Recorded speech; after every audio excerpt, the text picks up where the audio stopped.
ഇന്ന് 16 പേർക്കാണ് കോവിഡ്-19 നമ്മുടെ സംസ്ഥാനത്ത് സ്ഥിരീകരിച്ചത്. ഇന്ന് പരിശോധനാ ഫലത്തിൽ നെഗറ്റീവില്ല. വയനാട് 5, മലപ്പുറം 4, ആലപ്പുഴ കോഴിക്കോട് 2 വീതം, കൊല്ലം പാലക്കാട് കാസർഗോഡ് 1 വീതം. ഇങ്ങനെയാണ് പരിശോധനാ ഫലം പോസിറ്റീവായത്. പോസിറ്റീവായവരിൽ 7 പേര് വിദേശങ്ങളിൽ നിന്ന് വന്നവരാണ്. തമിഴ്നാട്ടിൽ നിന്നെത്തിയ 4 പേർക്കും മുംബൈയിൽ നിന്നെത്തിയ 2 പേർക്കും ഇന്ന് പരിശോധനാ ഫലം പോസിറ്റീവായി. 3 പേർക്ക് രോഗബാധയുണ്ടായത് സമ്പർക്കത്തിലൂടെയാണ്. ഇതുവരെ 576 പേർക്കാണ് സംസ്ഥാനത്ത് രോഗം സ്ഥിരീകരിച്ചത്. അതിൽ 80 പേർ ഇപ്പോൾ ചികിത്സയിലാണ്. 48,825 പേരാണ് ഇപ്പോൾ നിരീക്ഷണത്തിലുള്ളത്. 48,287 പേർ വീടുകളിലും 538 പേർ ആശുപത്രികളിലുമാണ്. ഇന്ന് മാത്രം 122 പേരെ ആശുപത്രിയിൽ പ്രവേശിപ്പിച്ചു. ഇന്ന് ഏറ്റവും കൂടുതൽ ആളുകളെ രോഗലക്ഷണങ്ങളോടെ ആശുപത്രിയിൽ പ്രവേശിപ്പിച്ചത് മലപ്പുറം ജില്ലയിലാണ്, 36 പേര്. കോഴിക്കോട് 17, കാസർഗോഡ് 16. ഈ തരത്തിൽ ആശുപത്രിയിൽ പ്രവേശിപ്പിച്ചിരിക്കുകയാണ്. വൈറസ് ബാധിച്ച് ഏറ്റവും കൂടുതൽ പേർ ആശുപത്രിയിൽ കഴിയുന്നത് വയനാട് ജില്ലയിലാണ്. 19 പേരാണ് അവിടെ. ഇതുവരെ 42,201 സാമ്പിളുകളാണ് പരിശോധനയ്ക്ക് അയച്ചത്. 40,639 എണ്ണം രോഗബാധയില്ല എന്നുറപ്പാക്കിയിട്ടുണ്ട്. സെന്റിനൽ സർവൈലൻസിൻ്റെ ഭാഗമായി മുൻഗണനാ വിഭാഗത്തിൽപ്പെട്ട 4,630 സാമ്പിളുകളാണ് ശേഖരിച്ചത്. അതിൽ 4,424 നെഗറ്റീവായിട്ടുണ്ട്. ഹോട്ട്സ്പോട്ടുകളുടെ എണ്ണം 16 ഇന്ന് വരെയുള്ള 576 കേസുകളിൽ വിദേശത്തു നിന്ന് വന്ന 311 പേർക്കാണ് കോവിഡ് ബാധയുണ്ടായത്. ഇതിനു പുറമെ 8 പേര് വിദേശികളാണ്.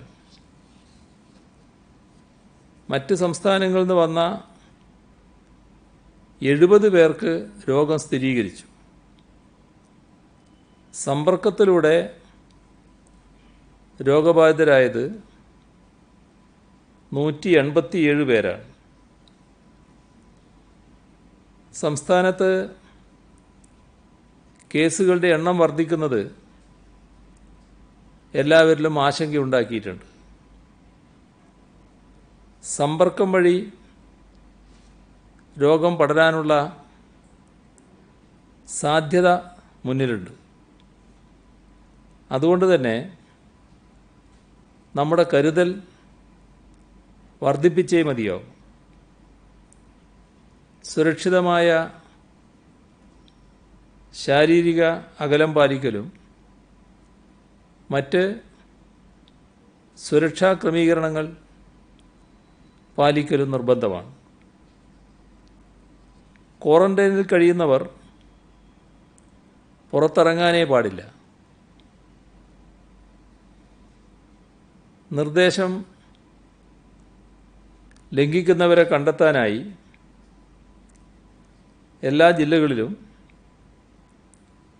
മോട്ടോർ സൈക്കിൾ ബ്രിഗേഡ് സംവിധാനം ഏർപ്പെടുത്തുകയാണ്. നിരീക്ഷണത്തിലുള്ളവരുടെ വീടുകളിലും സമീപത്തും പോലീസ് ഉദ്യോഗസ്ഥർ ബൈക്കുകളിൽ പെട്രോളിംഗ് നടത്തുകയും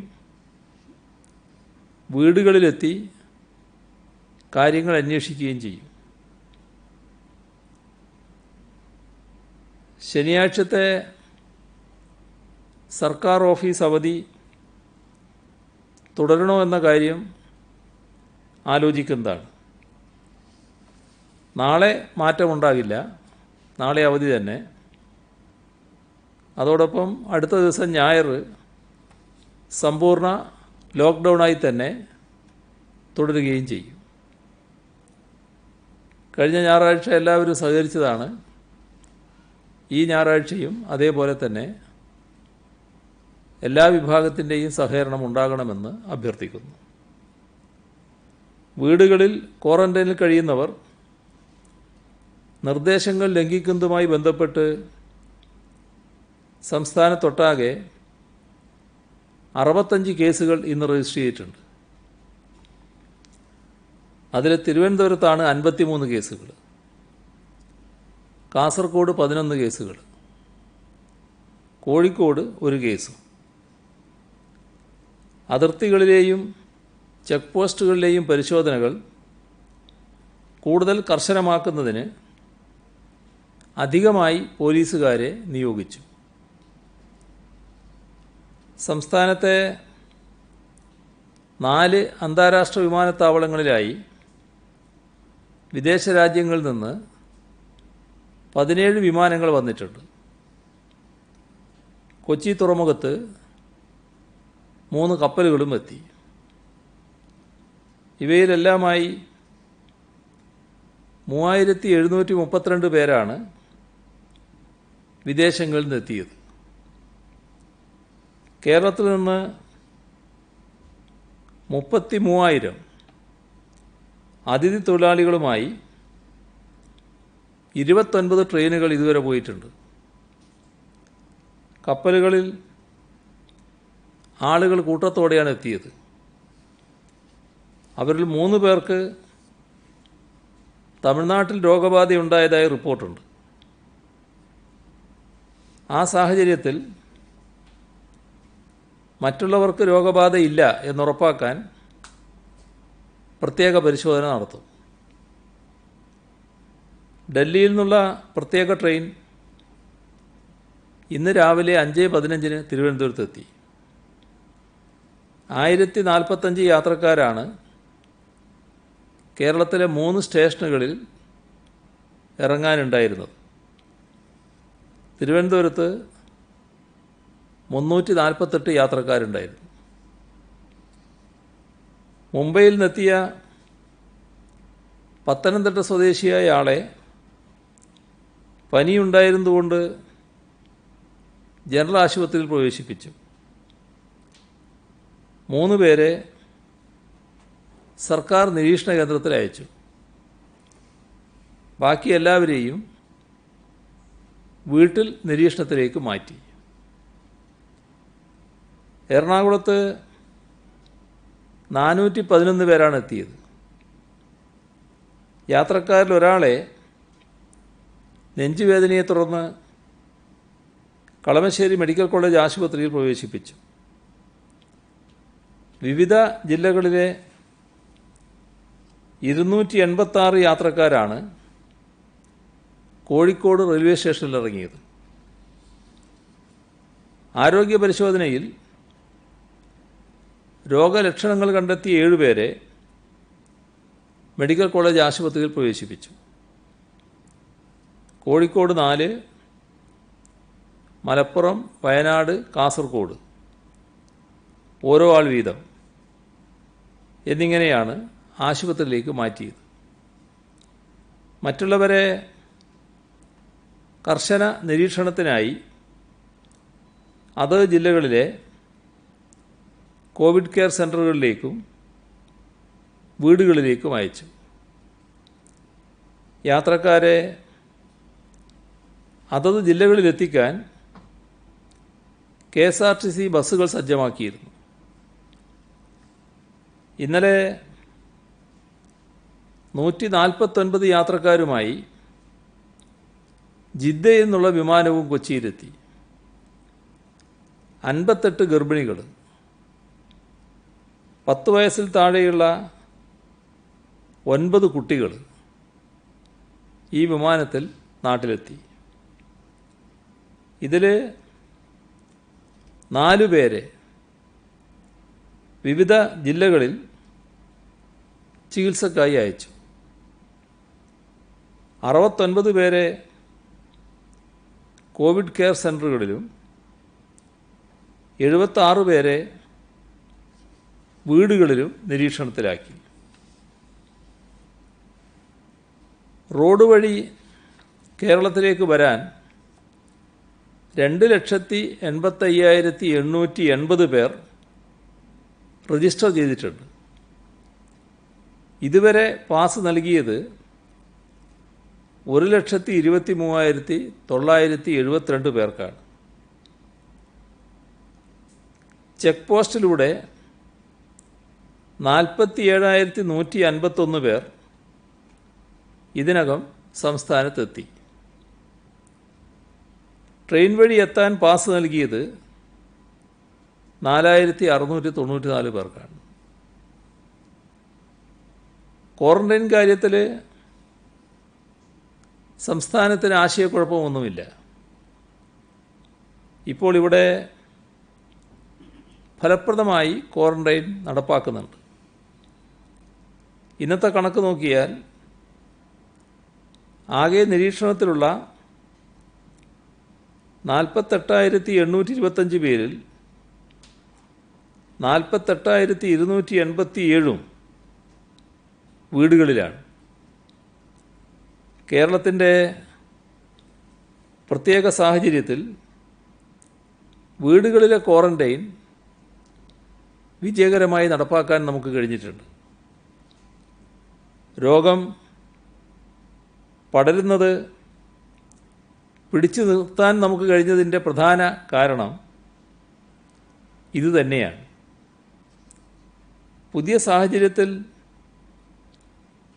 പെയ്ഡ് ക്വാറന്റൈൻ നടപ്പാക്കുന്നത് സംബന്ധിച്ചും ആലോചിച്ചിട്ടുണ്ട്. രോഗലക്ഷണമില്ലാത്തവർക്ക് പെയ്ഡ് ക്വാറന്റൈൻ ആകാവുന്നതാണ്. കോവിഡ്-19 നമ്മുടെ ജീവിതത്തിൽ ഒട്ടേറെ മാറ്റങ്ങൾ വരുത്തിയിട്ടുണ്ട്. ബ്രേക്ക് ദ ചെയിൻ ഫലപ്രദമായി നടപ്പാക്കാൻ കഴിഞ്ഞു. സാനിറ്റൈസർ ഉപയോഗിക്കുന്നതും മാസ്ക് ധരിക്കുന്നതും ശീലമായി. എന്നാൽ ഇതെല്ലാവരും ചെയ്യുന്നുവെന്ന് പറയാനാവില്ല. ഇക്കാര്യത്തിൽ സമൂഹത്തിൻ്റെ ആകെ പങ്കാളിത്തം പൂർണ്ണമായും ഉണ്ടാവണം. സ്ഥിതിഗതികളുടെ ഗൗരവം മനസ്സിലാക്കാനും കൂട്ടം കൂടി നിൽക്കുന്ന പ്രവണത നമ്മുടെ നാട്ടിൽ ഇപ്പോൾ ചിലയിടങ്ങളിലൊക്കെ കാണുന്നുണ്ട്. അത് സ്ഥിതിഗതികളുടെ ഗൗരവം മനസ്സിലാക്കാതെയുള്ള ഒരു പ്രവണതയാണ്. അതോടൊപ്പം തന്നെ ചിലയിടങ്ങളിൽ ഉത്സവം നടത്താൻ ആലോചിക്കുന്നു. ചില ആരാധനാലയങ്ങളിൽ കൂട്ടപ്രാർത്ഥനയ്ക്ക് പദ്ധതിയിടുന്നുവെന്നൊക്കെ റിപ്പോർട്ടുകളുണ്ട്. ഇതിൽ ആളുകൾ കൂട്ടം കൂടുന്നതിൽ കർശനമായ നിയന്ത്രണം പാലിച്ചേ മതിയാവും. എവിടെയായാലും നിശ്ചിത എണ്ണത്തിൽ കൂടുതൽ ആളുകൾ സമ്മേളിക്കരുത്. ആൾക്കൂട്ടത്തിൻ്റെ കാര്യത്തിൽ ഒരു തരത്തിലുള്ള ഇളവും ഉണ്ടാകില്ല. തൽക്കാലം അതിന് കഴിയാത്ത അവസ്ഥയാണുള്ളത്. നിലവിലുള്ള രോഗബാധയുടെ തോതനുസരിച്ച് വയനാട് പ്രത്യേക ശ്രദ്ധ വേണ്ട ജില്ലയാണ്. എല്ലായിടങ്ങളിലും കണ്ടെയ്ൻമെൻറ്റ് സോൺ അത് പ്രത്യേകമായി തന്നെ സംരക്ഷിക്കുന്ന നിലയുണ്ടാവും. അത് കണ്ടെയ്ൻമെൻറ്റ് സോൺ വിട്ട് സഞ്ചരിക്കാൻ അനുവദിക്കില്ല. വയനാട് മാത്രമല്ല, എല്ലാ സ്ഥലത്തുമുള്ള കണ്ടെയ്ൻമെൻറ്റ് സോണിന് ഇത് ബാധകമാണ്. എന്നാൽ കണ്ടെയ്ൻമെൻറ്റ് സോണുകളിലുള്ള ഈ കടുത്ത നിയന്ത്രണം മറ്റ് പ്രദേശങ്ങൾക്ക് ബാധകമായിരിക്കില്ല. നമ്മൾ ഈ പ്രതിരോധ പ്രവർത്തനങ്ങൾ ആരംഭിച്ചതിന് ശേഷം ആരോഗ്യ പ്രവർത്തകർ, പോലീസ്, ഇങ്ങനെ ഈ ഫീൽഡിലുള്ള ആളുകൾ തുടർച്ചയായി വിശ്രമരഹിതമായി ജോലി ചെയ്യുകയാണ്. അതൊരു പ്രശ്നമാണ്. ഇവർക്ക് ഏത് തരത്തിൽ വിശ്രമം ഉറപ്പാക്കാൻ കഴിയും എന്ന് പ്രത്യേകമായി തന്നെ പരിശോധിക്കുന്നതാണ്. നിരീക്ഷണത്തിലുള്ളവരും റിവേഴ്സ് ക്വാറന്റൈൻകാരും ഇവരുമായി നിരന്തരം ബന്ധപ്പെടുന്നതിൽ വാർഡ് തല സമിതികൾക്ക് പ്രധാന റോളാണുള്ളത്. വാർഡ് തല സമിതി ഈ പ്രതിരോധ പ്രവർത്തനത്തിൽ വളരെ പ്രധാനപ്പെട്ട പങ്ക് വഹിക്കുന്നൊരു കേന്ദ്രമാണ്. അവരും തുടർച്ചയായി പ്രവർത്തനത്തിലുള്ളവരാണ്. വീടുകളിൽ പോയി സ്ഥിതിഗതികൾ പരിശോധിക്കുന്നവരാണ്. അപ്പോൾ അവർക്ക് ജോലിയിൽ പ്രയാസമോ മടുപ്പോ ഉണ്ടാകുമ്പോൾ അടുത്ത ടീമിനെ നിയോഗിക്കേണ്ടി വരും. വാർഡ് തല സമിതി എന്ന് പറയുമ്പോൾ ആ സമിതി സ്ഥിരമായിട്ടുള്ളതാണ്, അതിന് മാറ്റമുണ്ടാവില്ല. എന്നാൽ വാർഡ് തല സമിതിയുടെ ഭാഗമായി അവരെ സഹായിക്കാനുള്ള, അവരുടെ നിർദ്ദേശമനുസരിച്ച് പ്രവർത്തിക്കാനുള്ള വളണ്ടിയർമാരുണ്ടാവും. ആ വളണ്ടിയർമാരാണ് വീടുകളിലെത്തുന്നത്, ക്വാറന്റൈനിലുള്ള നിരീക്ഷണത്തിലുള്ളവരെ ബന്ധപ്പെടുന്നത്, അതുപോലെ തന്നെ റിവേഴ്സ് ക്വാറന്റൈനിലുള്ള പ്രായമായവരെയും ചില പ്രത്യേക രോഗം ബാധിച്ചവരെയെല്ലാം ബന്ധപ്പെടുന്നത്. അപ്പോൾ ആ വളണ്ടിയർമാർ അവർക്ക് ക്ഷീണം അനുഭവപ്പെടുന്നുണ്ടെങ്കിൽ അവർക്ക് മാറ്റം കൊടുക്കുന്നതിന് മറ്റൊരു സെറ്റ് വളണ്ടിയർമാരെ ഓരോ പ്രദേശത്തും ഒരുക്കി നിർത്തേണ്ടതായിട്ടുണ്ട്. അപ്പോൾ തുടർച്ചയായ പ്രവർത്തനത്തിലൂടെ ക്ഷീണമുണ്ടായാൽ വേറൊരു കൂട്ടരെ പകരം അതിന് നിയോഗിക്കാനാവും. പുറത്തുനിന്ന് വരുന്നവരെ, അത് സംസ്ഥാനത്തിന് പുറത്തുനിന്നായാലും രാജ്യത്തിന് പുറത്തുനിന്നായാലും, സ്വീകരിക്കുമ്പോൾ നല്ല ജാഗ്രത പുലർത്തേണ്ടതുണ്ട്. അല്ലെങ്കിൽ നമ്മുടെ സംവിധാനത്തെ ആകെ അത് ബാധിക്കും. സർക്കാർ സംവിധാനങ്ങളുടെ ശ്രദ്ധയിൽപ്പെടാതെ ആരെങ്കിലും എത്തിയാൽ ആ പ്രദേശത്തെ നാട്ടുകാർ അറിയാതിരിക്കില്ല. അങ്ങനെ കണ്ടെത്തുന്നവരെ വാർഡ് തല സമിതികൾ ഇടപെട്ട് ക്വാറന്റൈൻ ചെയ്യണം. തദ്ദേശഭരണ സ്ഥാപനങ്ങളുടെ ശ്രദ്ധയിൽ ഇതുണ്ടാവുകയും വേണം. നിർമ്മാണ പ്രവർത്തനങ്ങൾ ആരംഭിക്കുന്നതിൻ്റെ ഭാഗമായി ചെങ്കൽ ക്വാറികൾ പ്രവർത്തിക്കുന്നതിന് അനുമതി നൽകിയിരുന്നു. ചെങ്കൽ ക്വാറികളിൽ ചില ഭാഗത്ത് പണിയെടുക്കാനുള്ള ആളുകളെ കർണാടകത്തിൽ നിന്ന് ഊടുവഴികളിലൂടെ എത്തിക്കുന്നു എന്ന പരാതി ഉയർന്നിട്ടുണ്ട്. അത്തരം ആളുകളിൽ ആരെങ്കിലും രോഗവാഹകരായാൽ അത് അപകടമാണ്. ഇക്കാര്യത്തിൽ ചെങ്കൽ ക്വാറി ഉടമകൾക്ക് കർശന നിർദ്ദേശം നൽകണമെന്ന് അറിയിച്ചിട്ടുണ്ട്. സംസ്ഥാനത്തെ ബ്യൂട്ടി പാർലറുകളും ബാർബർ ഷോപ്പുകളും ശുചിയാക്കുന്നതിന് അനുമതി നൽകുന്നതാണ്.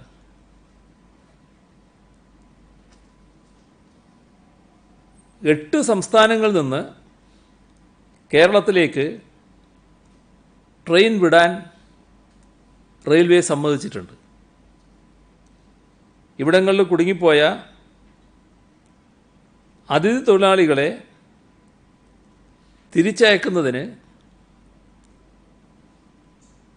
അതത് 5 സംസ്ഥാനങ്ങൾ അനുമതി നൽകിയിട്ടുണ്ട്. ബാംഗ്ലൂർ, ട്രിവാൻഡ്രം, ഐലൻഡ് എക്സ്പ്രസ് എല്ലാ ദിവസവും സർവീസ് നടത്താൻ ഉദ്ദേശിക്കുന്നതായി റെയിൽവേ അറിയിച്ചിട്ടുണ്ട്. നോൺ AC ട്രെയിനാക്കാനാണ് ശ്രമിക്കുന്നത്. മെയ് 18 മുതൽ ജൂൺ 14 വരെ നമ്മുടെ ഇവിടെയുള്ള അതിഥി തൊഴിലാളികളെ പശ്ചിമ ബംഗാളിലേക്ക് അയക്കാൻ 28 ട്രെയിനുകളിൽ അയക്കുന്നതിന് അറിയിപ്പ് വന്നിട്ടുണ്ട്. ഡൽഹിയിലുള്ള മലയാളി വിദ്യാർത്ഥികൾക്ക് ഇതേവരെ ട്രെയിൻ ലഭ്യമാകാത്തത് വിദ്യാർത്ഥികൾക്കിടയിൽ ആശങ്ക പടർത്തിയിട്ടുണ്ട്. ഇതിലൊരു പ്രശ്നം ഉയർന്നു വന്നത് അതിനുവേണ്ടി ശ്രമിച്ചുകൊണ്ടിരിക്കുന്ന ഘട്ടത്തിലാണ് ട്രെയിൻ സർവീസ് റെയിൽവേ ആരംഭിച്ചത്. പക്ഷെ അതിലുണ്ടായത് മറ്റ് യാത്രക്കാർക്കൊപ്പം IRCT ഓൺലൈൻ ടിക്കറ്റ് വിദ്യാർത്ഥികൾക്ക് ബുക്ക് ചെയ്യൽ പ്രായോഗികമല്ല. മറ്റൊരു പ്രശ്നം AC ട്രെയിനിൻ്റെ ഫെയർ വിദ്യാർത്ഥികൾക്ക് താങ്ങാനും കഴിയില്ല. ഈ സാഹചര്യത്തിൽ നോൺ AC വണ്ടിയിൽ വിദ്യാർത്ഥികളെ എത്തിക്കാനുള്ള മാർഗം തേടിയിട്ടുണ്ട്. ടിക്കറ്റ് അവർ തന്നെ എടുത്ത് യാത്ര ചെയ്യാനുള്ള സൗകര്യമുണ്ടാക്കാനാണ് ശ്രമിക്കുന്നത്. ഡൽഹിയിലെ ഹെൽപ്പ് ഡെസ്ക് ഇത് ഏകോപിപ്പിക്കും. സാധ്യമായ എല്ലാ ഇടപെടലും സംസ്ഥാന സർക്കാർ നടത്തുന്നുണ്ട്. ഇതിനു പുറമെ ഡൽഹിയിൽ നടക്കം പ്രത്യേക ട്രെയിനുകൾ അനുവദിക്കാൻ റെയിൽവേ തയ്യാറാകുന്നുണ്ട്. വിശദാംശം ഉടനെ ലഭിക്കും. 1-2 ദിവസത്തിനകം തന്നെ ഡൽഹിയിൽ നിന്ന് ട്രെയിൻ ഉണ്ടാകുമെന്നാണ് ഇപ്പോൾ നമുക്ക് ലഭിക്കുന്ന വിവരം. നേരത്തെ സംസ്ഥാനത്തെ വസ്ത്ര വ്യാപാര സ്ഥാപനങ്ങൾ നിബന്ധനകളോടെ പ്രവർത്തിക്കാൻ അനുമതി നൽകിയിരുന്നു. ഇതിൽ 15% കടകൾ മാത്രമാണ് തുറന്നത് എന്നാണ് വ്യക്തമാകുന്നത്. ഇക്കാര്യത്തിൽ എന്തെങ്കിലും അവ്യക്തതയുണ്ടെങ്കിൽ അത് തിരുത്തുന്നതിന് നിർദ്ദേശം നൽകിയിട്ടുണ്ട്. ഇസ്രായേലിൽ വിസ കാലാവധി കഴിഞ്ഞ 82 മലയാളി നഴ്സുമാരെ തിരിച്ചെത്തിക്കാൻ കേന്ദ്ര സർക്കാരുമായി ബന്ധപ്പെടുന്നതാണ്.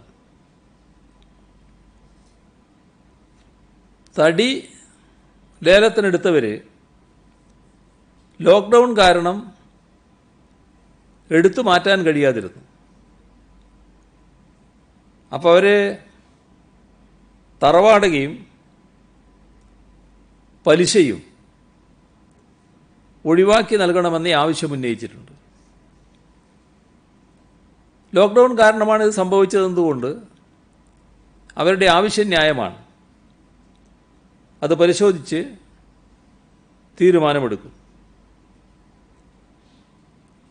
നാളെ വയനാട്ടിൽ തീരുമാനിച്ച ഒരു തടി ലേലമുണ്ടായിരുന്നു. ഇന്നത്തെ സാഹചര്യത്തിൽ ലേലത്തിൽ പങ്കെടുക്കേണ്ടവർക്ക് അവിടെ എത്തിച്ചേരാൻ പ്രയാസങ്ങളുണ്ടാവും. അപ്പം അതുകൊണ്ട് ആ തടി ലേലം മാറ്റിവെക്കുകയാണ്. സംസ്ഥാനത്ത് നടക്കാൻ പാടില്ലാത്തൊരു സംഭവം നടന്നത് ശ്രദ്ധയിൽപ്പെട്ടു. മത്സ്യ പരിശോധനയ്ക്കിടയിൽ കൈക്കൂലി വാങ്ങി എന്ന പരാതി. അത് വിജിലൻസിനെ അന്വേഷിക്കാൻ ചുമതലപ്പെടുത്തിയിരിക്കുകയാണ്. ഈ ദുരിതഘട്ടത്തിലും ഇത്തരത്തിൽ ചെയ്യുന്നവർക്ക് ഉചിതമായ ശിക്ഷാ നടപടി ഉണ്ടാകും. ആരോഗ്യ പ്രവർത്തകർക്കും പോലീസുകാർക്കും രോഗം പടരുന്നത് ഗൗരവമുള്ള വിഷയമാണ്. അവരുടെ സുരക്ഷ ഉറപ്പാക്കുന്നതിന് കൂടുതൽ പരിഗണന നൽകും. ആശുപത്രികളിലെ OPകളിൽ ആൾത്തിരക്ക് വർദ്ധിച്ചിരിക്കുകയാണ്. ഓൺലൈൻ സംവിധാനത്തിലൂടെ ഇത് ക്രമപ്പെടുത്താൻ കഴിയുമോ എന്നുള്ളത് ആരോഗ്യവകുപ്പ് പരിശോധിക്കുന്നതാണ്. സംസ്ഥാനത്തെ ജലഗതാഗതം പൊതുഗതാഗത സംവിധാനം തുറക്കുന്നതോടെയാണ് പുനരാരംഭിക്കാൻ കഴിയുക.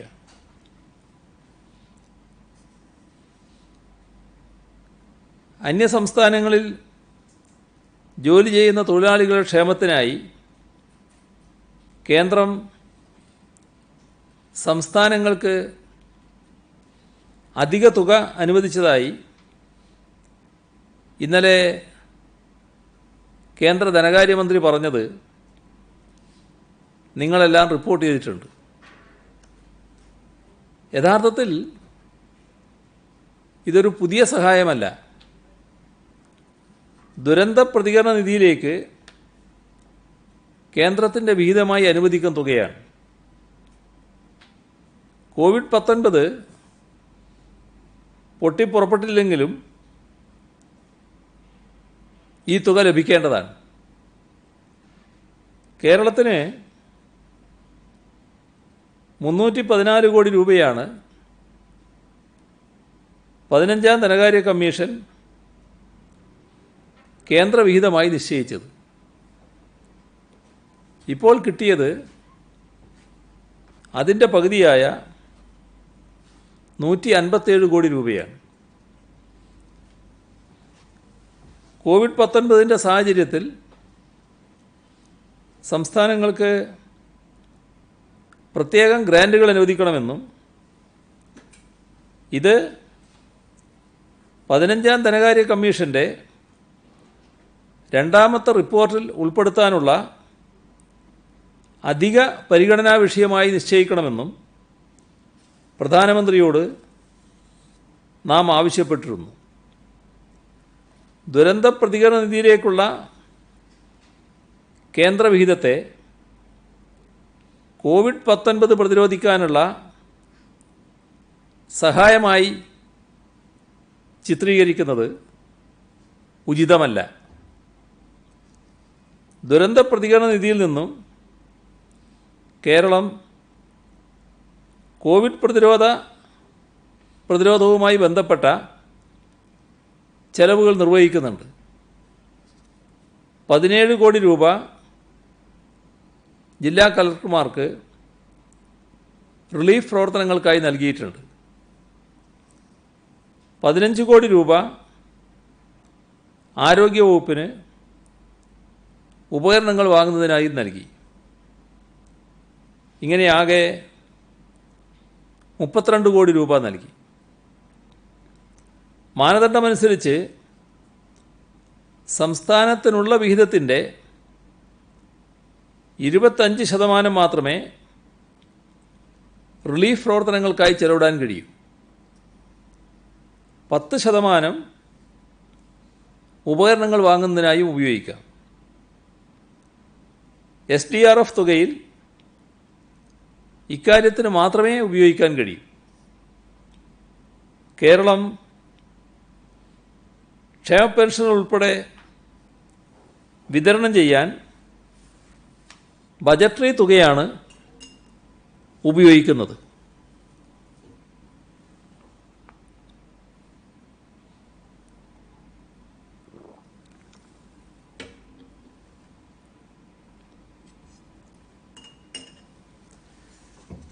കോവിഡ്-19 തുടർന്നുള്ള സംസ്ഥാനത്തിൻ്റെ സാമ്പത്തിക രംഗത്തുണ്ടായ പ്രത്യാഘാതങ്ങളെക്കുറിച്ച് പഠനം നടത്താൻ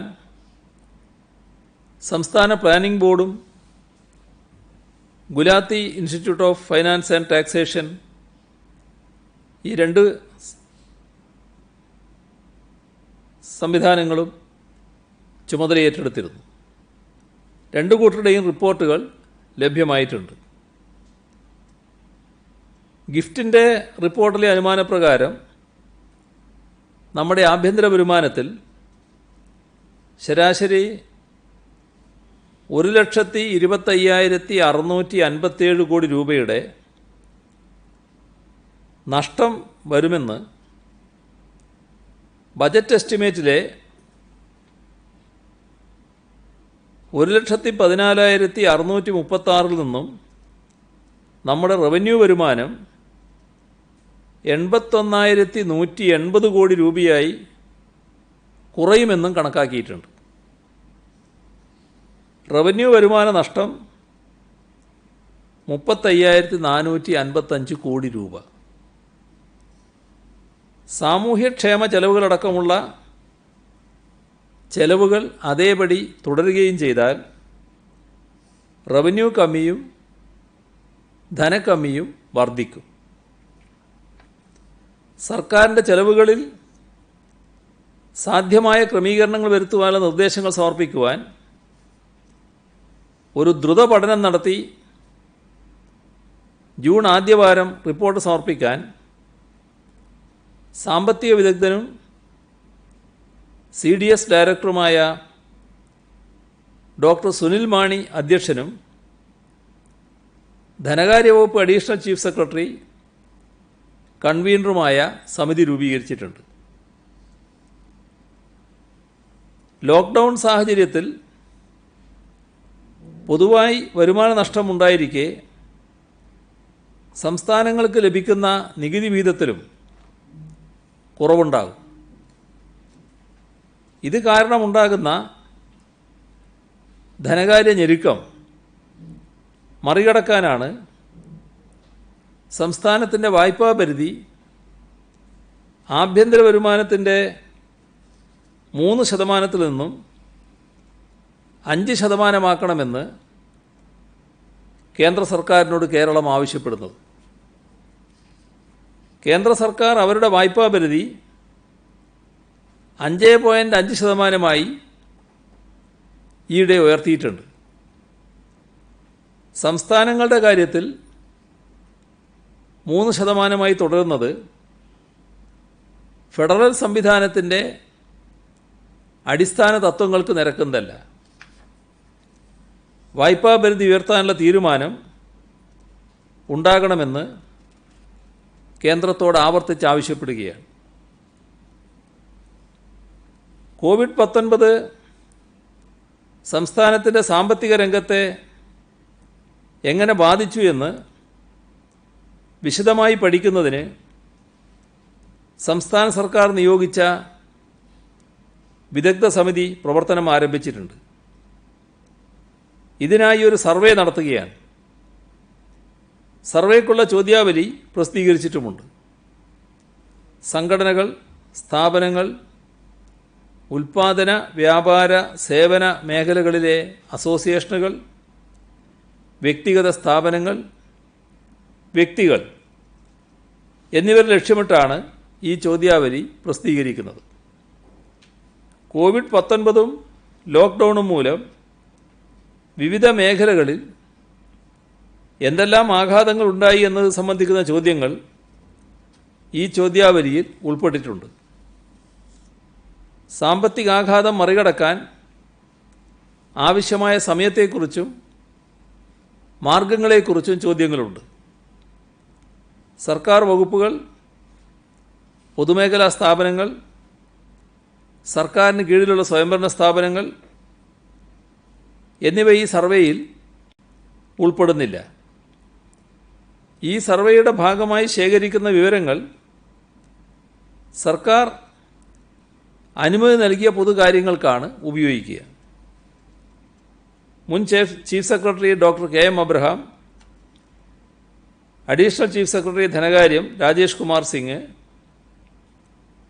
അദ്ദേഹമായിരിക്കും അതിൻ്റെ കൺവീനർ, സംസ്ഥാന ആസൂത്രണ ബോർഡ് അംഗം ആർ രാമകുമാർ, ഇവരാണ് ഈ വിദഗ്ധ സമിതിയിലെ അംഗങ്ങൾ. ഒരു മാസത്തിനുള്ളിൽ ഇടക്കാല പഠന റിപ്പോർട്ടും 3 മാസത്തിനകം അന്തിമ റിപ്പോർട്ടും സമർപ്പിക്കുവാനാണ് നിർദ്ദേശിച്ചിട്ടുള്ളത്. ഈ സർക്കാർ അധികാരത്തിൽ വന്നതിന് ശേഷം 2,20,000-ഓളം കുടുംബങ്ങൾക്ക് ലൈഫ് മിഷനിലൂടെ പുതിയ വീടുകൾ നൽകാൻ കഴിഞ്ഞു. വൈറസ് ഭീതിയുടെയും ലോക്ക്ഡൗണിൻ്റെയും കാലഘട്ടത്തിൽ ഇത്തരത്തിൽ വീടുകൾ നൽകാൻ കഴിഞ്ഞത് യഥാർത്ഥത്തിൽ 10 ലക്ഷത്തിലധികം ആളുകൾക്കാണ് സുരക്ഷിതമായ പാർപ്പിടം ഒരുക്കുന്ന നിലയുണ്ടായത്. കോവിഡ് സമയത്ത് വീടുകളുടെ നിർമ്മാണം പല സ്ഥലത്തും പൂർണ്ണമായി നിന്നുപോയിട്ടുണ്ട്. 50,000-ഓളം വീടുകളുടെ നിർമ്മാണമാണ് മഴയ്ക്ക് മുൻപ് തന്നെ പൂർത്തീകരിക്കാൻ പാകത്തിൽ അന്തിമഘട്ടത്തിലുള്ളത്. ഇവയുടെ പ്രവൃത്തി ഉടൻ ആരംഭിക്കും. ഇതിനായുള്ള സ്റ്റേറ്റ് ഷെയറിൻ്റെ വിതരണം ഈ ആഴ്ച തുടങ്ങും. രണ്ടാം ഘട്ടത്തിൽ ഏറ്റെടുത്തിട്ടുള്ള വീടുകൾ പൂർത്തീകരിക്കുന്നതിനുള്ള മുഴുവൻ തുകയും 550 കോടി രൂപ ലഭ്യമാക്കിയിട്ടുണ്ട്. കൊറോണ പ്രതിരോധത്തിൽ കേരളം എങ്ങനെ ലോകത്തിന് മാതൃകയാകുന്നു എന്ന് ചിത്രീകരിക്കുന്നൊരു പുസ്തകം Thiruvananthapuram good shepherd school 9ാം class വിദ്യാർത്ഥി ഗൗതം ആർ നായർ പ്രസിദ്ധീകരിച്ചിട്ടുണ്ട്. ബാറ്റ്സ്മാനോ സ്പൈഡർമാനോ സൂപ്പർമാനോ അല്ല, നമ്മുടെ ഡോക്ടർമാരും നഴ്സുമാരും പോലീസുകാരും ആരോഗ്യ പ്രവർത്തകരുമാണ് യഥാർത്ഥ നായകർ എന്നാണ് ആ 14-കാരൻ തൻ്റെ പുസ്തകത്തിൽ സ്ഥാപിക്കുന്നത്. ലോക്ക്ഡൗൺ കാലത്തെ രണ്ടാമത്തെ പുസ്തകമാണ് ഗൗതമിൻ്റേത്. ആ കുട്ടിയെ അഭിനന്ദിക്കുന്നു. ഖാദി ബോർഡ് 1 ലക്ഷം മാസ്ക്, നേരത്തെ 5 ലക്ഷം രൂപ ദുരിതാശ്വാസ നിധിയിലേക്ക് കൈമാറുകയും ചെയ്തിരുന്നു. ദുരിതാശ്വാസ നിധിയിലേക്ക് കേരള സ്റ്റേറ്റ് വഖഫ് ബോർഡ് 1 കോടി രൂപ,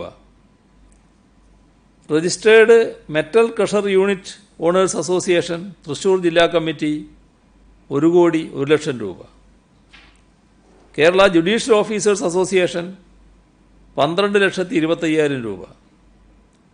ഇതിനു പുറമെ Kerala judicial officers cooperative society 5 ലക്ഷം രൂപ, AG's office employees cooperative credit society 10 ലക്ഷം രൂപ, ദുബായിലെ dolphin shipping line group MD Ahmed Shabir Kakkassery Zubair 10 ലക്ഷം രൂപ, ESI കോർപ്പറേഷനിലെ ജീവനക്കാരുടെ സംഘടന ESI CEU 7,45,005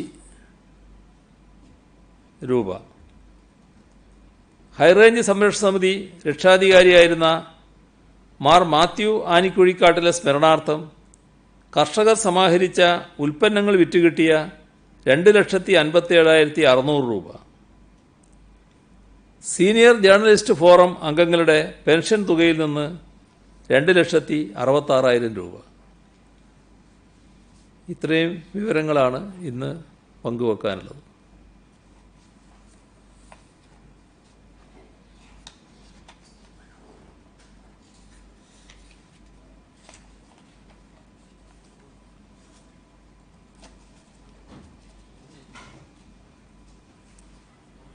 അവിടെ ആരോ ചോദിക്കുന്ന പോലെ തോന്നി, കേൾക്കുന്നില്ല.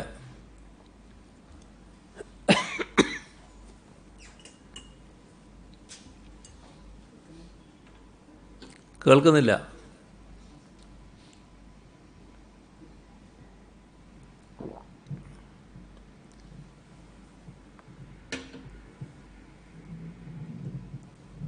സിഎം കേൾക്കാമോ?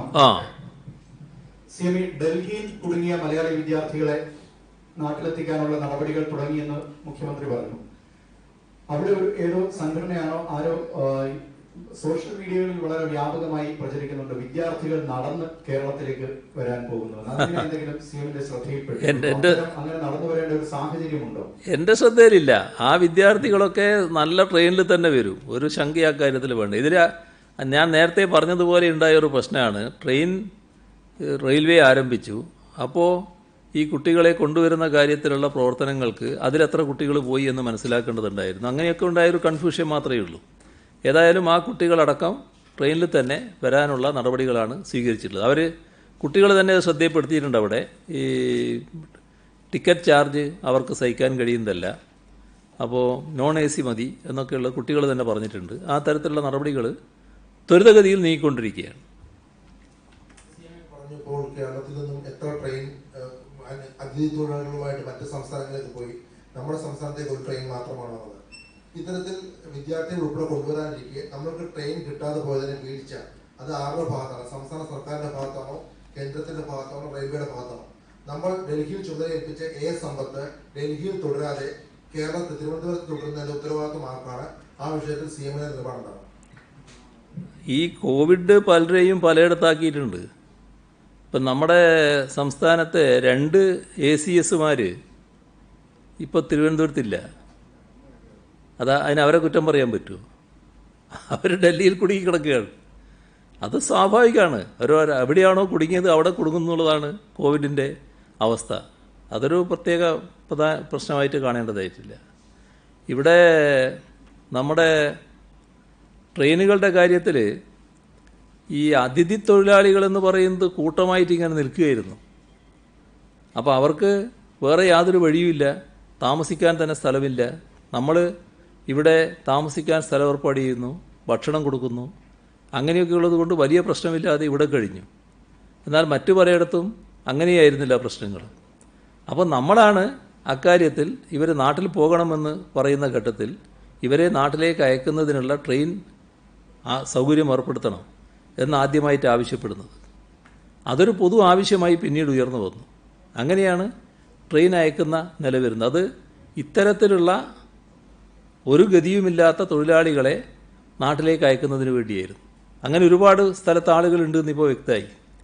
ആ ഗണത്തിൽപ്പെട്ടവരാണ് നമ്മുടെ മലയാളികൾ മറ്റ് സംസ്ഥാനങ്ങളിലുള്ളവരെന്ന് കാണരുത്. അവർ പലരും പലയിടത്തായി താമസിക്കുന്നവരാണ്. അവർക്ക് സ്വന്തമായി വീടുകളുണ്ട്, സ്വന്തം ജോലി ഉണ്ട്, അതിൻ്റെ ഭാഗമായി നിൽക്കുന്നവരാണ്. ഇങ്ങനെയുള്ള ആളുകൾ ഇത്തരമൊരു ഘട്ടത്തിൽ നാട്ടിലേക്ക് വരാൻ ആഗ്രഹിക്കുന്നു. അതിൻ്റെ ഭാഗമായുള്ള സൗകര്യങ്ങളാണ് ഇപ്പോൾ ഏർപ്പാട് ചെയ്തു വരുന്നത്. രണ്ടും താരതമ്യപ്പെടുത്തിയാൽ ശരിയാവില്ല. XMD സമ്പത്ത് അദ്ദേഹത്തെ ക്യാബിനറ്റ് റാങ്കോടുകൂടിയാണ് ഡൽഹിയിൽ നിയമിച്ചത്. അദ്ദേഹമായിരുന്നു ഈ കാര്യങ്ങളെല്ലാം ഡൽഹിയിൽ കോർഡിനേറ്റ് ചെയ്യേണ്ടതിരുന്നത്. പക്ഷെ അദ്ദേഹം ഇവിടെ കുടുങ്ങി കിടപ്പുണ്ട് എന്ന് പറയുന്നത് അതൊരു ന്യായീകരണമാണ്. അദ്ദേഹം അവസാന ഫ്ലൈറ്റിൽ, ലോക്ക്ഡൌൺ പ്രഖ്യാപിച്ചിട്ട് അവസാന ഫ്ലൈറ്റിൽ തിരുവനന്തപുരത്ത് എത്തിയത് അത് നേരത്തെ അദ്ദേഹത്തിന് ഈ കാര്യങ്ങൾ സംബന്ധിച്ച് ബോധ്യമുള്ളത് കൊണ്ടായിരുന്നു. എന്തോ CM അദ്ദേഹത്തെ ന്യായീകരിക്കുന്ന ഒരു അദ്ദേഹത്തിന് ദിവ്യജ്ഞാനം ഉണ്ടെന്ന് ഞാനിതുവരെ മനസ്സിലാക്കിയിട്ടില്ല. അങ്ങനെയൊരു ദിവ്യത്വമൊന്നും സമ്പത്തിനുണ്ടെന്ന് എനിക്ക് തോന്നുന്നില്ല. ഇന്നതൊക്കെയാണ് സംഭവിക്കാൻ പോകുന്നത്, ഇത്ര ദിവസം കോവിഡ് ഇങ്ങനെ ആളുകളെല്ലാം തളച്ചിടും, അപ്പോൾ ഞാൻ വേഗം തിരുവനന്തപുരത്ത് എത്തിക്കളിയാം എന്നൊക്കെ മനസ്സിലാക്കി ഇങ്ങ് വന്നതാണ് എന്നുള്ള ധാരണയൊന്നും എനിക്കില്ല. കണ്ടെയ്ൻമെന്റ് സോണും റെഡ് സോണും ഒന്നാണോ, അതോ കേരളത്തിൽ containment zone, red zone, hotspot അങ്ങനെ വെവ്വേറെ സോണുകൾ നമുക്കുണ്ടോ? ഇപ്പൊ 8 തീവണ്ടികൾ നമുക്ക് സംസ്ഥാനത്തേക്ക് വരുന്നു എന്ന് പറഞ്ഞു. അത് കേന്ദ്രത്തിന്റെ ഈ ശ്രമിക് തീവണ്ടികളാണോ, അതോ വരുന്ന ആൾക്കാർക്ക് നമുക്ക് ബുക്ക് ചെയ്തിട്ട് അവിടെയുള്ള ആൾക്കാർക്ക് വരാൻ കഴിയുമോ? ഇപ്പോഴുള്ള അവസ്ഥയിൽ നമ്മുടെ ഈ കണ്ടെയ്ൻമെൻറ്റ് സോൺ മാത്രമേ നമ്മൾ കാണേണ്ടതായിട്ടുള്ളൂ. അതായത് റെഡ് സോൺ എന്ന് പറഞ്ഞത് ഒരു ജില്ല ആകെയായിട്ടായിരുന്നു എടുത്തത്. അതിപ്പോൾ നമ്മൾ അങ്ങനെ കാണുന്നില്ല. എവിടെയാണോ ഈ രോഗവ്യാപനം ഉണ്ടായിട്ടുള്ളത് ആ പ്രദേശത്തെ കണ്ടെയ്ൻ ചെയ്യുകയാണ്. അതുകൊണ്ടാണ് കണ്ടെയ്ൻമെൻറ്റ് സോൺ അവിടെ വരുന്നത്. അവിടെ യാത്രക്ക് തടസ്സങ്ങളുണ്ടാവും, മറ്റു കാര്യങ്ങളുണ്ട്. മറ്റെല്ലാവരുടെയും മറ്റു കാര്യങ്ങളൊക്കെ നടക്കും.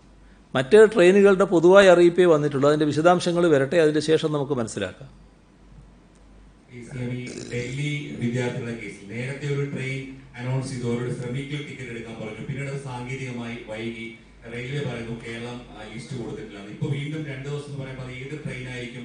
അതിൽ ഇപ്പോഴൊരു ആശയക്കുഴപ്പമുണ്ട്. ഇപ്പൊ ഡൽഹി യൂണിവേഴ്സിറ്റിയിലും ജാമിയ മിലിയയിലേക്കുള്ള വിദ്യാർത്ഥികളാണ് നടന്നു വരാനുള്ള ഒരു പ്രഖ്യാപനം നടത്തുന്നത്. അതിൽ ഒന്നുകൂടി ഒരു ഇടപെടൽ നമുക്ക് വേണ്ടി വരും. ഇപ്പോൾ ഇതിൽ പരം ഇടപെടൽ ആവശ്യമില്ല. ഇതിനെപ്പറ്റി യാതൊരു ആശങ്കയും വേണ്ടതില്ല. അവർക്ക് ട്രെയിനിൽ തന്നെ വരാൻ സാധിക്കും. ഒരാശങ്ക അക്കാര്യത്തിൽ ഉണ്ടാകേണ്ടതായിട്ടില്ല. രണ്ട് കാര്യങ്ങളാണ്. ഒന്ന്, ഇന്ന് കൊല്ലത്തൊരു കേസ് എന്ന് പറഞ്ഞു. പക്ഷെ കൊല്ലത്തുള്ള ആള് നിലവിൽ കൊച്ചിയിൽ ട്രീറ്റ്മെന്റിലാണ്. അത് കൊല്ലത്തിന്റെ അക്കൗണ്ടിലേക്ക് വരുമോ അതോ കൊച്ചിയുടെ അക്കൗണ്ടിലേക്ക് വരുമോ? മറ്റൊന്ന്, ഈ നോർക്ക വഴി കൊണ്ടുവരാനായിട്ട് ട്രെയിനിൽ നമ്മളൊരു ആവശ്യം ഉന്നയിച്ചിട്ടുണ്ട്, നിബന്ധനകൾ വെച്ചുകൊണ്ട്. അത് കേന്ദ്രം സ്വീകരിച്ചിട്ടുണ്ടോ? സംസ്ഥാനം ആ ആവശ്യത്തിൽ ഇപ്പോഴും ഉറച്ചു നിൽക്കുകയാണോ? നമ്മൾ സാധാരണ ലിസ്റ്റ് തയ്യാറാക്കുമ്പോൾ ആളുകൾ എവിടെയാണോ അവിടത്തെ പറയും ഇത്ര ആൾ. പക്ഷേ അതിൽ അയാൾ ഇന്ന ജില്ലയാണെന്ന് കൂടി പറയും. അങ്ങനെയാണ് ലിസ്റ്റ് നമ്മൾ തയ്യാറാക്കുന്നത്. ഒരു പോസിറ്റീവായ ആൾ ഇത്ര എണ്ണം ഇന്ന ജില്ല എന്ന് പറയുമ്പോൾ അതിൽ ഇന്നയാൾ ഇന്ന ജില്ലയാണ് എന്ന് പറയും. അങ്ങനെയാണ് ഇതേവരെ ലിസ്റ്റ് തയ്യാറാക്കി വന്നിട്ടുള്ളത്. നമ്മുടെ അഭിപ്രായം ഈ പല കാര്യങ്ങൾക്കും എളുപ്പം നോർക്ക വെബ്സൈറ്റിലൂടെ പേരുകൾ ചോദിച്ചു, ആ പേരുകൾ ലഭിച്ചു. അത് മുഖേന ആളുകളെ അയക്കുന്നതായിരുന്നു. പക്ഷേ ഇപ്പോൾ അതല്ല സ്വീകരിച്ച മാർഗം. ഇനി അത് ആ വഴി വീണ്ടും പറയേണ്ടതായിട്ടുണ്ടെന്ന് തോന്നുന്നില്ല. അവർ സ്വീകരിച്ച മാർഗത്തിലൂടെ നീങ്ങിക്കൊണ്ടിരിക്കുകയാണ്. നമ്മൾ ആദ്യഘട്ടത്തിൽ തന്നെ SLBCയോട് പറഞ്ഞ് 3 മാസം മൊറട്ടോറിയം പ്രഖ്യാപിച്ചു കേന്ദ്ര ദേശസാൽകൃത ബാങ്കുകളിലെല്ലാം. ഒപ്പം തന്നെ സംസ്ഥാന സഹകരണ സ്ഥാപനങ്ങളും അത് പ്രഖ്യാപിച്ചു. CM ഇന്നലെ പറഞ്ഞു മൊറട്ടോറിയത്തിനേക്കാളും പ്രധാനം ആ കാലഘട്ടത്തിലെ പലിശ എഴുതിത്തള്ളുന്നതാണെന്ന് പറഞ്ഞു. അപ്പൊ സംസ്ഥാന സഹകരണ വകുപ്പും ഈ കാലഘട്ടത്തിലെ പലിശ എഴുതിത്തള്ളുമോ? മൊറട്ടോറിയം കാലത്തിന് സർക്കാർ അങ്ങനെ ആവശ്യപ്പെട്ടതുകൊണ്ടാണ് ചോദിച്ചത്. ഇതിനൊക്കെ ആവശ്യമായ സാമ്പത്തിക സഹായം ലഭ്യമാവുക എന്നുള്ളത് പ്രധാനമാണ്. അതാണ് കേന്ദ്രത്തോട് നമ്മൾ ആവശ്യപ്പെടുന്നത്. അതുമായി ബന്ധപ്പെട്ട തീരുമാനങ്ങൾ കേന്ദ്ര ഗവൺമെന്റിൽ നിന്ന് ഇനിയും ഉണ്ടാകേണ്ടതായിട്ടാണ് ഇരിക്കുന്നത്. പ്രവാസികളും അതോടൊപ്പം അന്യ സംസ്ഥാനത്തു നിന്നുള്ള മലയാളികളും തിരിച്ചെത്തിക്കൊണ്ടിരിക്കുകയാണ്. ഇന്നത്തെ നമ്മുടെ 2 ദിവസത്തെ റിപ്പോർട്ട് അനുസരിച്ച് ഒരു ആശങ്ക ഉണ്ടാകുന്ന ഒരു സാഹചര്യത്തിലാണ് ഇപ്പോൾ പോകുന്നത് കണക്കുകൾ. അപ്പോൾ ഈ സാഹചര്യത്തിൽ ഇനിയും വരാൻ ആൾക്കാരുണ്ട്. അപ്പോൾ സംസ്ഥാനത്തിന്റെ ആശങ്ക കൂടുതൽ രൂക്ഷമാകുകയാണ്. അതോടൊപ്പം തന്നെ പ്രവാസികളെയും മറുനാടൻ മലയാളികൾക്കും അയിത്തം കൽപ്പിക്കുന്നുവെന്നാണ് KPCC പ്രസിഡന്റ് മുല്ലപ്പള്ളി രാമചന്ദ്രൻ പറയുന്നത്. ആദ്യത്തിന് പറഞ്ഞാൽ പോരെ? അതല്ലേ നല്ലത്. ആദ്യത്തേതിന് പറഞ്ഞാൽ നമ്മുടെ നാട്ടിലേക്ക് വരേണ്ട നമ്മുടെ സഹോദരങ്ങളാണിതൊക്കെ. അവരെല്ലാവരും ഇങ്ങോട്ട് വരട്ടെ എന്നുള്ളത് തന്നെയാണ് സർക്കാരിൻ്റെ നിലപാട്. വരാൻ ആഗ്രഹിക്കുന്നവർക്കൊക്കെ ഇങ്ങോട്ട് വരാം, അതിനൊരു തടസ്സവും സംസ്ഥാനത്തില്ല. അവരിൽ ചിലർ നിർഭാഗ്യവശാൽ രോഗവാഹകരും ആകാം. ആ രോഗവാഹകർ വരുന്നതിനെ നമ്മൾ ഭയപ്പെട്ടിട്ട് കാര്യമില്ല. നമ്മുടെ സംസ്ഥാനത്ത് അങ്ങനെ ഭയപ്പെടുന്ന ഒരു സെറ്റ് ആളുകളുണ്ട് എന്ന് എനിക്കറിയാം. പക്ഷെ അങ്ങനെ നമ്മൾ ഭയപ്പെട്ടിട്ട് കാര്യമില്ല. അവർ നമ്മുടെ നാട്ടിൽ വരേണ്ടവരാണ്, വരുന്നു. ചിലർ രോഗവാഹകരും ആയിരിക്കും. നമ്മളതിൽ ചെയ്യേണ്ടത് എന്താ? അതാണ് ആവർത്തിച്ച് വ്യക്തമായിക്കൊണ്ടിരിക്കുന്നത്. നമ്മൾ ഇവിടെ എത്തിയാൽ അത്തരം ആളുകളിൽ നിന്ന് രോഗം വ്യാപിക്കാതിരിക്കണം. അപ്പോൾ രോഗവ്യാപനം തടയാനുള്ള കർശനമായ നിയന്ത്രണങ്ങൾ പാലിച്ചു പോകണം. അതിന് ഏറ്റവും പ്രധാനം ഈ വരുന്നവർ ആദ്യത്തെ ദിവസങ്ങൾ, പറഞ്ഞ ദിവസങ്ങൾ 14 ദിവസമാണ് ഇപ്പോൾ പറഞ്ഞിട്ടുള്ളത്, ആ ദിവസങ്ങൾ പൂർണ്ണമായി ക്വാറന്റൈനിൽ കഴിയണം. അങ്ങനെ വന്നാൽ മറ്റാളുകൾക്ക് രോഗം പടരുന്ന അവസ്ഥ വരില്ല. ഇഷ്ടം പോലെ ആളുകളുടെ അടുത്ത് കയറി ആളെ കണ്ട് മറ്റു തരത്തിൽ പെരുമാറി അങ്ങനെ വന്നാൽ എന്താണ് സംഭവിക്കുന്നത് ഇപ്പം തന്നെ നമ്മുടെ മുന്നിൽ തെളിവുണ്ട്. അത് ഒഴിവാക്കാൻ പറ്റണം. അതോടൊപ്പം ക്വാറന്റൈനിൽ ഇവർ കഴിയുന്നു എന്നത് പൂർണ്ണമായിട്ട് ഉറപ്പുവരുത്തുക. ഏതെങ്കിലും ഒരു ഘട്ടത്തിൽ ക്വാറന്റൈൻ വിട്ടുപോകുന്ന അവസ്ഥ വരുന്നുണ്ടെങ്കിൽ കാരണം വിട്ടുപോകരുത് എന്ന് ഉറപ്പുവരുത്തണം. അത് വീട്ടുകാർ ശ്രദ്ധിക്കണം. വീട്ടിൽ കഴിയുന്നവർ, ഇവരെ വീട്ടിലല്ല കഴിയുന്നത്, പുറത്തുനിന്ന് വിദേശത്ത് വരുന്നവർ നമ്മുടെ ക്വാറന്റൈൻ കേന്ദ്രത്തിൽ തന്നെയാണ്. എന്നാലും നമ്മുടെ ഓരോ പ്രദേശത്തുള്ള വാർഡ് തല സമിതികളുണ്ട്, അവർ ശ്രദ്ധിക്കണം. അത്തരം ഒരു ജാഗ്രത നമ്മൾ പുലർത്തി പോവുക. അതോടൊപ്പം ആവശ്യമായ കരുതൽ എല്ലാവരും പാലിച്ചു പോവുക. ഈ മാസ്കും മറ്റ് നടപടികളും സാനിറ്റൈസറും മറ്റ് സുരക്ഷാ ക്രമീകരണങ്ങളും ശാരീരികമായ അകലം പാലിക്കലും എല്ലാം നമ്മൾ പാലിച്ചു പോകണം. ഇതാണ് രോഗവ്യാപനം തടയാനുള്ള വഴി. അതുമാത്രമേ നമ്മൾ കാണുന്നുള്ളൂ. അത് രോഗവ്യാപന സാധ്യതയുണ്ട് എന്നുള്ളത് കൊണ്ട് ആരും ഇങ്ങോട്ട് വരണ്ട എന്ന നിലപാട് സംസ്ഥാന സർക്കാരിനില്ല.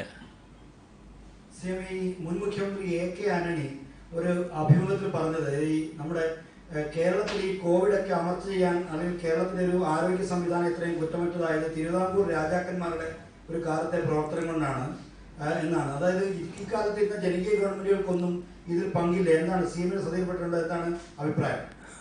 എൻ്റെ ശ്രദ്ധയിൽ അത് പെട്ടിട്ടില്ല. ആ ഒരു ചരിത്ര വഴിയിലോട്ട് നമ്മൾ പോയാൽ നമ്മുടെ കേരളത്തിൻ്റെ പൊതുസമൂഹം ശാക്തീകരിക്കുന്നതിനിടയാക്കിയ പൊതുപ്രസ്ഥാനങ്ങളുണ്ട്.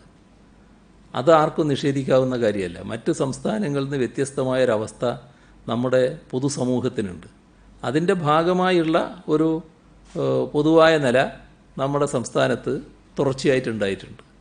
ഇപ്പോൾ LDF ഗവൺമെൻറ് വന്നു, എന്തോ ഒരു അത്യത്ഭുതകരമായ കാര്യങ്ങൾ സംസ്ഥാനത്താകെ നിർവഹിച്ചു കളഞ്ഞുവെന്ന് ഞങ്ങളാരും അവകാശപ്പെട്ടിട്ടില്ല. നമ്മുടെ സംസ്ഥാനത്തിൻ്റെ ആരോഗ്യ മേഖലയ്ക്കൊരു പ്രത്യേകതയുണ്ട്.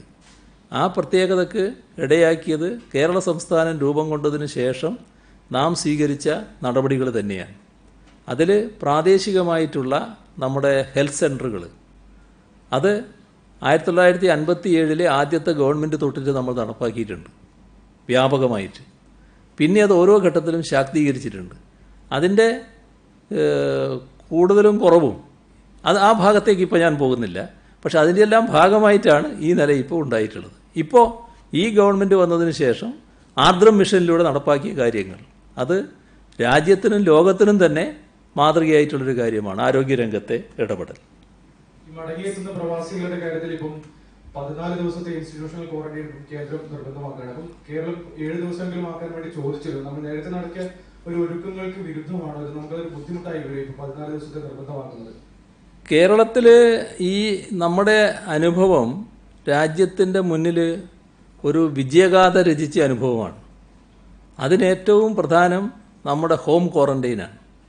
ആ ഹോം ക്വാറന്റൈനിലൂടെ നമുക്ക് നല്ല രീതിയിൽ രോഗവ്യാപനം തടയാൻ കഴിഞ്ഞിട്ടുണ്ട്. ഇതാണ് നമ്മുടെ അനുഭവം. ആ അനുഭവം നമ്മൾ കേന്ദ്രവുമായി പങ്കിട്ടിട്ടുണ്ട്, കേന്ദ്ര ഗവൺമെൻറ്റുമായി സംസാരിച്ചിട്ടുണ്ട്, തുറന്നും കേന്ദ്രവുമായിട്ട് ബന്ധപ്പെട്ടുകൊണ്ടിരിക്കുകയാണ്. അതിൽ കേന്ദ്രവും സംസ്ഥാനവും തമ്മിൽ വലിയ തർക്കം ആ കാര്യത്തിലുണ്ട് എന്ന് തെറ്റിദ്ധരിക്കേണ്ടതായിട്ടില്ല. ഈ ലോക്ക്ഡൌൺ ഈ ഘട്ടം ആരംഭിക്കുമ്പോൾ സംസ്ഥാനത്ത് 3 സോണുകളുണ്ടായിരുന്നു. 2 ജില്ലകൾ ഇടുക്കിയും കോട്ടയം റെഡ് സോൺ. ഇപ്പോൾ ആ 2 ജില്ലകൾ റെഡ് സോണിൽ ഇല്ലെന്നാണ്. ഇപ്പോഴേ ഈ റെഡ് സോൺ എന്ന് പറയുന്നതിൻ്റെ ഭാഗങ്ങൾ ജില്ലയാകെ അങ്ങനെ നിലനിൽക്കുന്നില്ല. ഈ എവിടെയാണോ കണ്ടെയ്ൻമെൻറ്റ് സോൺ ഉള്ളത് അവിടെ മാത്രമാണ് നിയന്ത്രണങ്ങൾ വലിയ തോതിൽ ബാധകമായിട്ട് നിൽക്കുക. അങ്ങനെയാണ് നിൽക്കുന്നത്. ഈ ലോക്ക്ഡൌണിന്റെ ഇളവ് സംബന്ധിച്ച് കേന്ദ്രത്തിന് റിപ്പോർട്ട് സമർപ്പിച്ചിട്ടുണ്ടോ? ഉണ്ടെങ്കിൽ അതിന്റെ പ്രധാനപ്പെട്ട കാര്യങ്ങൾ പറയാനാകുമോ? അല്ല, കേന്ദ്ര ഗവൺമെൻറ്റിൻ്റെ പ്രഖ്യാപനം വന്നതിന് ശേഷം നമുക്ക് നമ്മുടെ കാര്യങ്ങൾ വ്യക്തമാക്കാം, അത് വ്യക്തമാക്കും. അതുപോലെ വിദേശ രാജ്യങ്ങളിലെ ആളുകളെ പോലെ തന്നെ ഒരു പ്രധാനപ്പെട്ട വിഷയമാണ് ഒട്ടേറെ മലയാളികൾ മർച്ചന്റ് നേവി, അതായത് വിവിധ ചരക്ക് കപ്പലുകളിലൊക്കെയായി ജോലി ചെയ്യുന്നുണ്ട്. അവര് പലരും പല തുറമുഖത്തും പല രാജ്യങ്ങളും ലോക്ക്ഡൌൺ പ്രഖ്യാപിച്ചതോടുകൂടി അവർ വലിയ പ്രതിസന്ധിയിലായിരിക്കുകയാണ്.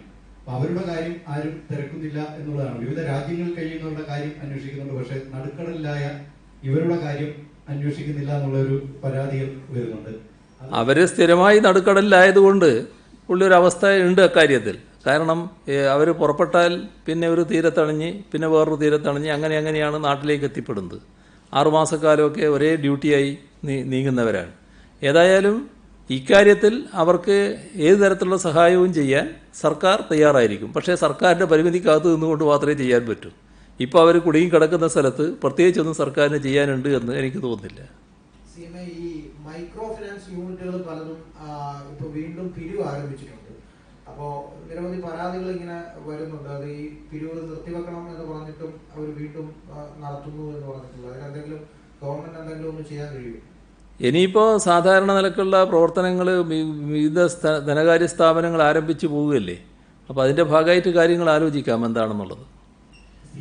ഒരുമിച്ച് നിൽക്കേണ്ട ഈ സമയത്ത് ഈ വാളയാർ സംഭവത്തിന്റെ പേരിൽ ഈ ക്വാറന്റൈൻ വിവാദം അത് ഭരണ പ്രതിപക്ഷ തമ്മിലുള്ള തർക്കം വല്ലാതെ കൂട്ടിയിട്ടുണ്ട്. ഇന്നും ഉമ്മൻചാണ്ടി UDF കൺവീനർ ഉൾപ്പെടെയുള്ളവരൊക്കെ ആ വാളയാർ ക്വാറന്റൈനെ വിമർശിച്ചു, ഇത് രാഷ്ട്രീയ തീരുമാനം എന്ന രീതിയിൽ പറയുന്നു. മാത്രമല്ല ആ ക്വാറന്റൈനിൽ പോകേണ്ടി വന്ന MP മാരൊക്കെ പറയുന്നു. യോഗത്തിൽ ഞാൻ പങ്കെടുത്ത പിന്നീടുള്ള യോഗത്തിൽ മന്ത്രി AC മൊയ്തീൻ പങ്കെടുത്തിട്ടുണ്ട്. അങ്ങനെയാണെങ്കിൽ ആ കോൺടാക്ട്സിന്റെ പേരിൽ മന്ത്രിക്കും ഈ ഒരു ക്വാറന്റൈൻ ആ വാദം വീണ്ടും ആവർത്തിക്കുകയും ചെയ്തു. അതൊരു ഭിന്നത രാഷ്ട്രീയ വിവാദം വല്ലാതെ ശക്തമാക്കിയിട്ടുണ്ടോ? AC മൊയ്തീൻ്റെ കാര്യത്തിൽ ക്വാറന്റൈനിൽ പോകേണ്ടതുണ്ടോ എന്നുള്ളത് ഗൗരവമായി പരിശോധിച്ച വിഷയമാണ് ഈ കാര്യം ഉന്നയിക്കപ്പെട്ടപ്പോൾ. അപ്പോൾ അതുമായി ബന്ധപ്പെട്ട് ആ പരിശോധനയിൽ വ്യക്തമായിട്ടുള്ളത് അങ്ങനെ ഒരു ക്വാറന്റൈനിൽ പോകേണ്ട കാര്യമില്ല എന്ന് തന്നെയാണ്. എന്നാൽ മറ്റവരതല്ല, അവർ ശാരീരികമായി ഏറ്റവും അടുത്ത് ബന്ധം പുലർത്തിയവരാണ്. അവരാര് എന്നുള്ളതല്ല, ഈ രോഗിയുമായി ഏറ്റവും അടുത്ത് ബന്ധം പുലർത്തിയതിൻ്റെ ഭാഗമായിട്ടാണ് ക്വാറന്റൈൻ വന്നത്. അതൊരു തരത്തിലും രാഷ്ട്രീയമല്ല എന്ന് ഇന്നലെ തന്നെ ഞാൻ വ്യക്തമാക്കിയതാണ്. അതുതന്നെയാണ് ഇനിയും വ്യക്തമാക്കാനുള്ളത്. അത് ചെയ്ത തെറ്റ് ഇത് ചെയ്യാൻ പാടില്ലാത്തതാണല്ലോ. ഈ ആളുകളുടെ അടുത്ത് പോയി ഇങ്ങനെ വളരെ അടുത്ത് ഇടപഴകാൻ പാടില്ലാത്തതാണല്ലോ. അതൊരു തെറ്റായ രീതിയിൽ ഇടപെട്ടതിൻ്റെ ഭാഗമായി ആ തെറ്റിനെ ന്യായീകരിക്കാൻ വേണ്ടി പറയുന്ന കാര്യങ്ങൾ മാത്രമാണത്. ആര് പറഞ്ഞാൽ നമുക്കിന്ന് മതിയാക്കാൻ തോന്നും. എന്തുകൊണ്ടാണ് ഈ അന്യ സംസ്ഥാനത്ത് കൂടി കിടക്കുന്നവരെ കൊണ്ടുവരാൻ വേണ്ടി KSRTC ബസ്സുകൾ ഒരുക്കാത്തത്? അല്ലെങ്കിൽ KSRTC ബസ്സുകൾ അയച്ച് എന്തുകൊണ്ട് അവരെ നമുക്ക് നാട്ടിലേക്ക് വരുത്തിക്കൂടാ? അതുകൊണ്ട് പ്രശ്നം പരിഹരിക്കാനാവില്ല. അതുകൊണ്ട് തന്നെയാണ് നമുക്കിന്ന് നിർത്താം.